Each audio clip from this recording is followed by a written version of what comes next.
Then in those situations where maybe they say something that could be a bit emotionally charged, how do you make sure that the AI responds in a way that that is calibrated? Yeah, it's tough.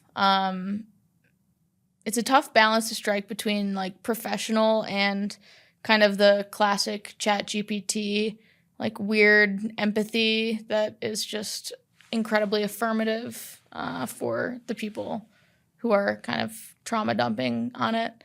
Yeah. Um, yeah, right now we just tell it to keep like a respectful, empathetic, and professional voice. So it will say things like, I'm so sorry to hear that.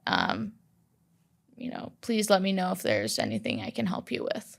But doesn't really go any deeper than that. Or if someone's angry at it, it will say like, I apologize.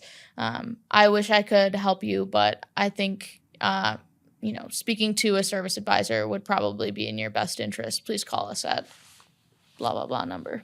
Have you ever been in a situation where maybe it said something that maybe it shouldn't have said and it hurt the customer relationship? I don't know if it has hurt the customer relationship, but sometimes it'll say that it can do things that it can't.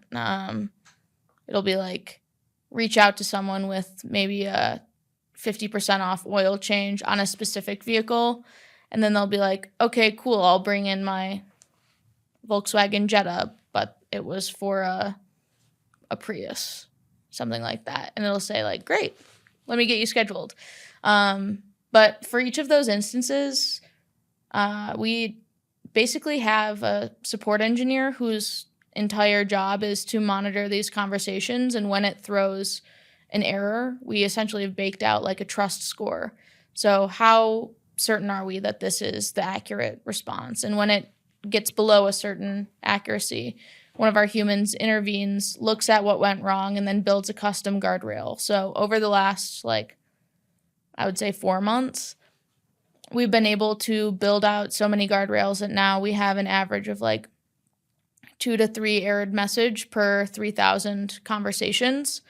And then as we kind of put it back on track, it just gets better and better because we've now built hard stops for any of the issues that it had before. Yeah. What have you seen, especially as it relates to honing AI to make it not stupid? Different types of safeguards, like responsible AI safeguards, and there's different tools like hallucination detection within AWS, which Mm-hmm. can be pretty effective to find them. So yeah, some of those tools can be very powerful to reduce those hallucinations. I don't remember the exact score, but the AWS hallucination detection service that they provide has a really high accuracy at identifying those. Yeah, it's crazy. I feel like over the last 12 months, we've gone from AI being pretty good to AI being mostly either exceptional or awful. So it's kind of nice that there's not that middle ground.